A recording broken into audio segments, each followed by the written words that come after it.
Hello, hi guys! Magandang hapon sa inyong lahat. This is Chin Rodriguez from my Sigari channel, a faith healer o Mata reader. So ngayong hapon, natatagan natin ang sabihin sa iyo ng ating mga gabay. So this is special gabay for the month of April 12 hanggang April 18 for the sign of Aquarius. So Aquarius, welcome to my channel. Ano kayang messages, advices ng spirit guides ang ating masasaga for today's video? Kanino kayang energy o kaganapan sa buhay ng mga Aquarius ang ating mahagilap? So guys, this reading is a general reading lamang. Hindi lahat makaka-resonate. Kunin lamang po makaka-relate sa inyo and comment down below kung kaninong energy ang ating nasaga. And of course, don't forget to like and subscribe my channel and hit the notification bell for more videos at because maraming salamat po sa ating walang sawang pagsuporta sa aking channel. Lalo-lalo na yung mga nag-share ng aking video sa anumang uri ng social media platforms at yung mga hindi nag-skip ng ads naway pagpalain kayo ng Diyos at may kapal, siksik diglig na gumapaw na biyayang manang balik sa inyo. So guys, let's see what is the messages, advices sa iyo ng ating mga angel spirit.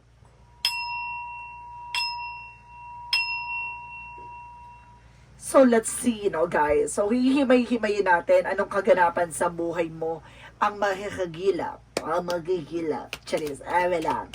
So, let's see. So, there is a Three of Pentacles. It's a collaboration, no? Meron din ang pakikipag-usap, pakikipag-ugnayan, no? There's a teamwork or something ako. Co-workers? No, depende yan sa situation. Let's see. So, there's a Four of Cups. So, there's a reevaluate or analyze. So, kailangan mapag-isipan. And there's a vision and overeat. Ako minasense ako dito sa damit niya na nakakita ko na there's an overeat. So, parang tama na. Parang ganon. No? Parang ayaw mo na tanggapin itong offer na to. Parang nagsawa ka na lang. So, let's see. Additional messages. So, there's the Queen of Wands by control and stability. No? Kung maghahawak-hawak mo yung flowers na parang nire-represent mo na I think may power, no? Back to my life. Parang gano'n. Parang gusto mo ibalik yung lakas or kakayanan mo or either yung respeto or something, discipline, gano'n. Parang gusto mo pang hawakan yung decision mo, no? Gano'n. So, let's see additional messages. So, there's a Five of Pentacles in reverse. So, there's a recovery from the pain, a recovery from financial loss or financial crisis. And because there's a Page of Cups by intuition. Makinig ka sa inner voice mo. There's some messages na pinababatid sa iyo ng iyong mga gabay. And because there's a King of Pentacles by practicality. So, kailangan maging practical kapag dating sa finances. Good sense to pagdating sa entrepreneur. So, kailangan maging mautak kapag dating sa pera. The Three of Pentacles represent the Queen of Pentacles. So, there is some mature person, women, na pagdating sa finances at pagdating sa business or sa negosyo ay talagang plakado, no? Itong tao na to ay marunong humawak ng pera and because there's a collaboration, there's a commitment. Kumbaga marunong siya makipag-ugnayan or makipagtalakayan or kumbaga socialize, no? May social strategy siya. It's either katrabaho mo to or either nagbebenta ka sa trabaho mo ng kung ano-ano. No? There's a Four of Cups by the Death card. Mayroon kang hindi makatanggap dito sa pagkawala ng iyong person. No? Some of you guys, you are widow. No? Yung parang, ano ka na, parang, tawag dito, yung nawala na yung asawa mo, parang byuda. Ganon. No? Byuda o byuda ka na. Because there's a Queen of Wands with a Hierophant. So there's a lesson learned. May mga bagay na dapat ka nang matuto. May mga bagay ka na dapat pakakatandaan. Na yung mga bagay-bagay sa paligid mo ay panandalian lang. Kaya kailangan panindigan mo kung ano man yung mga bagay o decision mo. There's an empowerment. Dapat alam mo kung sa sarili mo kung saan hanggang saan ang kalakasan mo. No? Kailangan alam mo sa sarili mo yung decision mo. No? So let's see what is the Five of Pentacles in reverse. So there's a Five of Swords. Some of you guys nagkakaroon ng self-sabotage that because of pabilis-bilis ng yung mga desisyon. Kaya, kumbaga, nagigipit ka. Kaya kailangan, kumbaga, ito na yung time na para makarecover ka na, wag ka nang ulit mabalik dun sa pangungutang or kagipitan, ha? There is a Page of Cups, or either kung magkakaroon ng self-sabotage, baka kasi nag-garantor ka, ha? Iwasan mo na yan. So, there's a Knight of Cups for an offer, proposal, engagement. And then, of course, there's an apology. Makinig ka sa intuition mo kung yung humihingi ng apology is sincere. Mamaya, Gemma Rose lang yan. No? Ini-eme-eme ka lang. The King of Pentacles is the Three of Swords in reverse. So, there's a recovery from the fear. Naka-recover ka na sa panluloko, pang-uulol lang kung sino-sino man dyan. So, let's see what is the Three of Pentacles. So, there's the Queen of Pentacles. So, there's the King Man. Baguhin mo yung perspective or baguhin mo yung pananaw mo dito pag lalo-lalo na sa pagtitiwala, no? Yung mga tao nakakasalumuha mo, kumbaga, hindi sa lahat ng oras ay pagkakatiwalaan mo.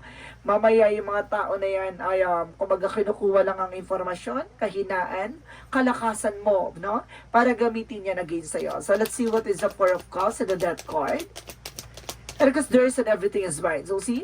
Kumbaga, meron kumbaga, nasaktan ka, grabe kang naipit sa situation, ang dami ng pagsubok na pinagdaanan mo. Kumbaga, meron talaga dito na maaaring tapusin na maaaring matapos na yung paghihirap mo. At sinasabi mo dito sa lahat ng mga sakripisyo at paghihirap mo, you are being okay. So, let's see what is the Queen of Wands. And because the Hierophant. And because there's a the Sun card, wow! There's a pure positive outcome. Talaga makikita mo yung magiging kahihinatnan o yung parang nakikita mo na yung possibilities. Kaya there's a lesson learned. Natuto ka na. Na parang nawindang ka na, parang natauhang ka, ganon. So let's see what is the Five of Pentacles in reverse. Because the Five of Swords. So there's a Knight of Swords in reverse. So there's a recovery from anxieties, depression. No? Parang nakaalis ka na sa, or kumbaga nagkaroon ka na nakalayaan sa kaisipan para sa mga worries, sa mga pangamba mo, sa mga stress, no? Nakalaya ka na.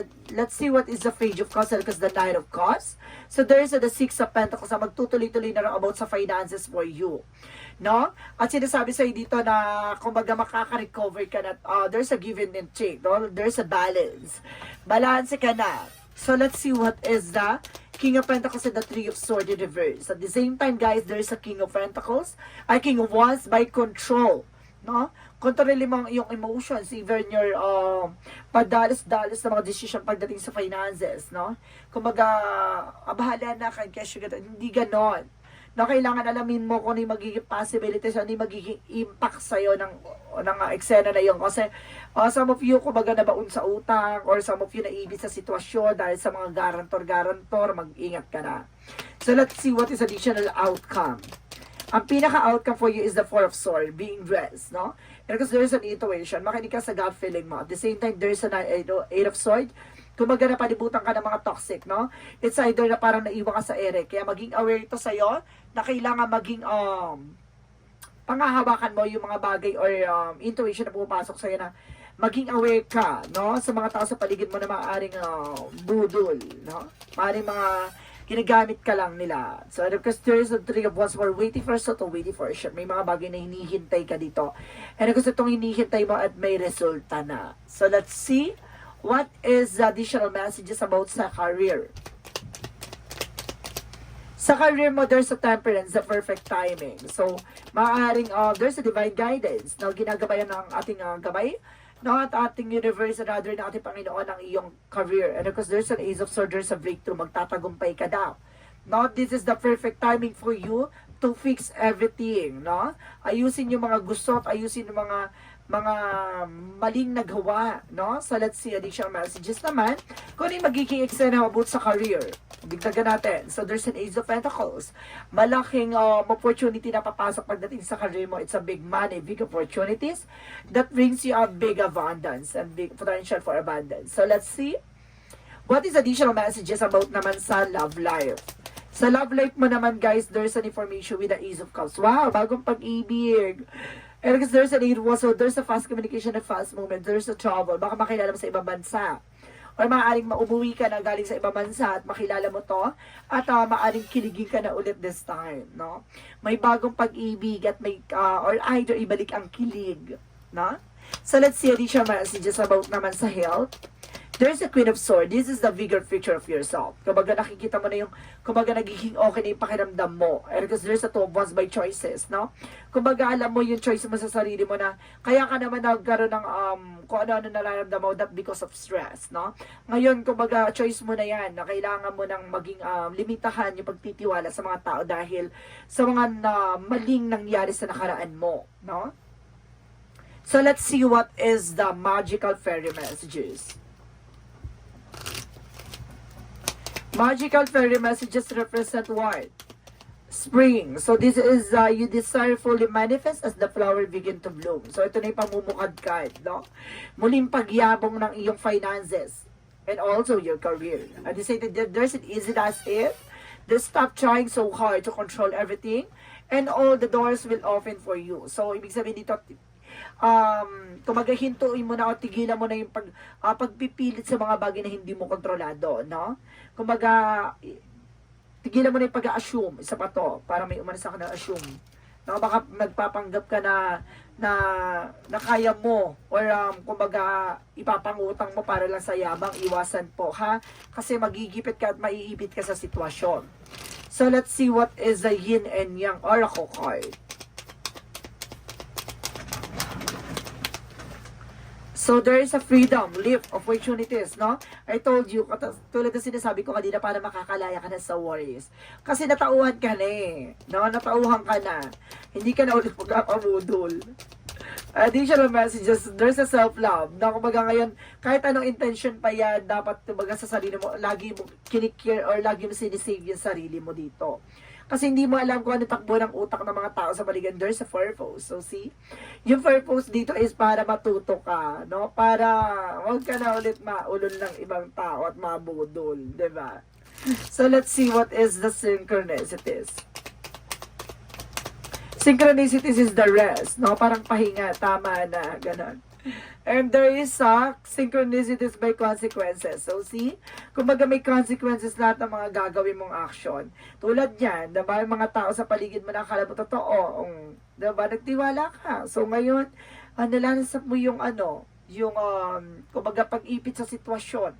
And there's a father. So, this is the father figure, guys, no? May father figure dito. It's either you are a man, or yung person mo ay maaaring there's a father figure within your father, no? Maaaring tatay mo to, no? Maaaring kumbaga yung tatay mo napunta sa ganitong sitwasyon. Now, let's see what is additional messages for Archangel Raphael messages for you.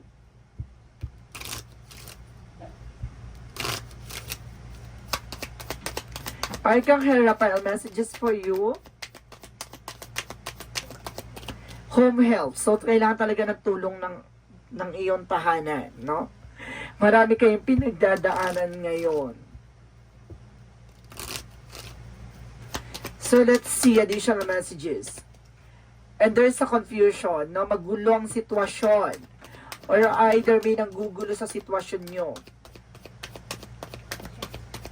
Release. So, may mga bagay na kailangan mong pakawalan. Kailangan mong alisin.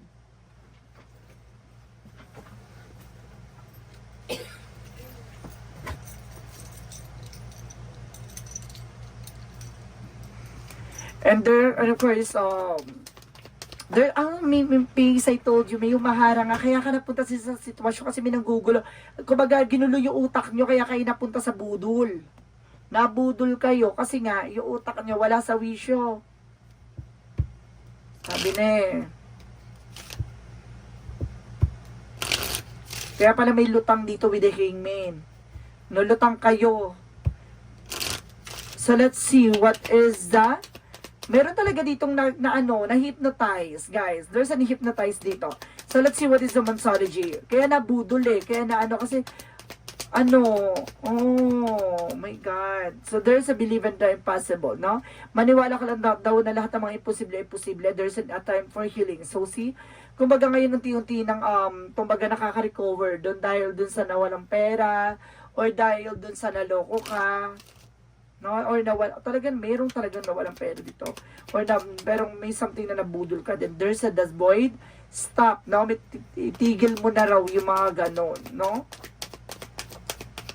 And there is you're not alone. No, you're feeling isolation. That because of what happened before, no?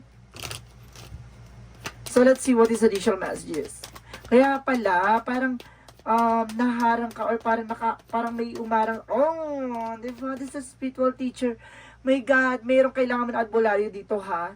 Kumbaga, meron ka dito, it's either, na-hypnotize ka or nagayuma ka, or either, guys, kumbaga, yun nga, no? There's a black magic involved within face. There's a creative expression, no?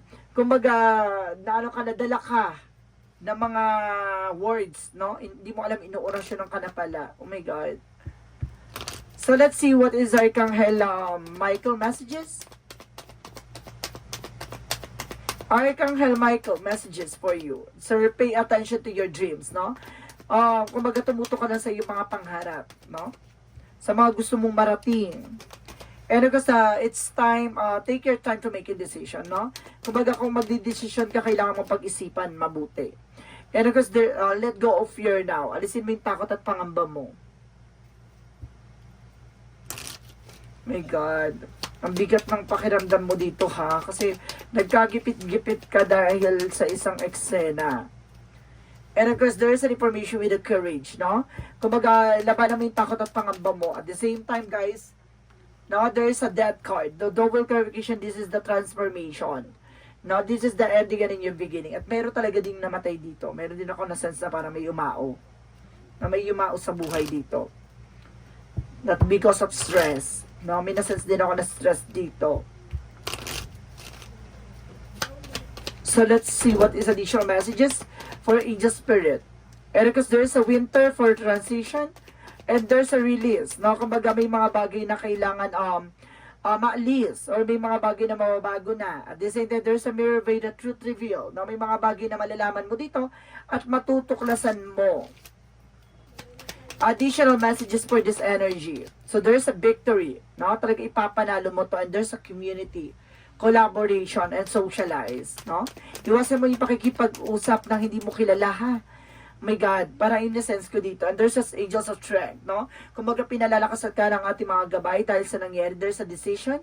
Ganun talaga. No? May mga bagay, there's an indecision. May mga bagay na parang nahihirapan ka na mag-decision ngayon. And because there is a door to personal healing and happiness. So magkakaroon ka ng magaling at kaligayahan. Alam mo guys, kumbaga nagkaroon ka ng worries talaga dito. Laking trauma. Guys, ang laking trauma ang nangyari sa'yo dito, ha? What is the angel's answer? The angel's answer represent the situation will improve. Na kumbaga ang sitwasyon unti-unti nang makakaraos. And peaceful resolution. Magkakaroon ka ng kapayapaang solusyon. Huwag kang mag-alala. May nasa-sense ako dito na kakarmahin yan in the perfect timing. So, this is the perfect timing na ibinibigay sa iyo ng iyong mga gabay. Oh my God. Parang gusto ko mag-additional dito. After dito, ha? Wait lang. Jesus loving quotes, watch and pray that you enter not into temptation. So, see, natukso ka eh. It's either nagkaroon ng investment scam, kaya ka nabudol, or na-hypnotize ka, kaya ganon, or nabudol ka dahil may mga offer or investment yan. So, kumbaga natukso ka eh. So, let's see what is the romance angel. May na-hypnotize dito at meron din natukso sa budol. Basta nabudol eh. So, let's see what is the romance angels. Attraction, na-attract ka eh. There's an attraction, even sa love life, no? You are being attracted. So guys, bago ako mag-proceed sa angels number and the messages of life, gusto kong i-clarify at madagdagan ng mensahe sa inyo. Gusto kong magdagdagan ng pinaka-messages for you, no? So let's see, three cards lang naman. So there's the High Priestess. Okay. And kasi sinasabi dito, there's a mystery. Talagang there's a regret. Talagang misteryoso yung nangyari sa'yo with the Two of Pentacles, no? Kumbaga napaikot ka, napabilog ka. Now, there's is a mystery na parang hindi mo ina-adjust, parang there's an unexpected. Hindi mo talagang inaasahan yung ganong pangyayari or scenario. So, let's see guys, no? What is the angel's number? The angel's number represent 1, 2, 3, 4. Good luck. Pero may papasok na swerte, ha?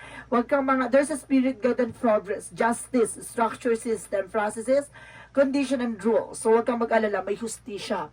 At there's a good luck. May papasok naman ang swerte sa likod ng kamalasan na yan. You are on the right track. Someone from the other side has your back and encourage you to try your best. You will succeed. Observe your surroundings and communicate clearly. Be sure that everything will fall into pieces. So see, kung magalat ang mga bagay nila, talagang pagdadaanan mo siguro yan. No? Para sa mga susunod na eksena, hindi ka na magtitiwala, magiging wais ka na. So let's see, what is the messages of love, the inner sense? Sinasabi dito guys na, today, as I quiet the noise of my mind, I become aware of the voice of my heart. I listen closely to the inner voice. I trust myself and develop confidence and my intuition. My inner truth is divine truth. I allow it to influence and guide me every day. So see, ngayon makikinig ka na sa intuition mo. Nagkaroon ka ng gut feeling or something instinct pero in-ignore mo. Ito yung sinasabi ng gabay na makinig ka sa mensahe sa iyo or there's a signs or synchronicity na you need to pay attention na siguro in-ignore mo. So guys, ito ang messages sa iyo na be aware, no, sa mga taong makakasama mo o makakasalamuha mo. Be assured na lahat ng mga iinbesan mo o yung mga taong makakaharap mo ay kailangan mag-ingat ka din, no? Lalo-lalo na there's a money involved, no? Kumbaga, there's a temptation. At the same time, there's in peace na sinasabi na haharangin ka at susubukin ka. There's a 555 o angels number na sinasabi talaga sa'yo na you need to pay attention. Guys, this is a special gabay for the month of April 12 hanggang April 18 for the sign of Aquarius. So, Aquarius, maraming salamat for this wonderful reading. So, once again, this reading is a general reading lamang. Hindi lahat makaka-resonate. Kunin lamang pa makaka-relate sa inyo and comment down below kung kaninong energy ang ating nasagap. And of course, maraming salamat po guys sa mga wala sawang pagsuporta sa aking channel, lalo-lalo na sa mga nag-share ng aking video sa anumang uri ng social media platforms. And of course, guys, maraming din salamat sa mga hindi nag-i-skip ng ads. Naway pagpalain kayo ng Diyos at may kapal. And of course, siksik-diglig na gumapaw na biyayang manambalik sa inyo. And maraming salamat and see you in the next video. Bye-bye and babush!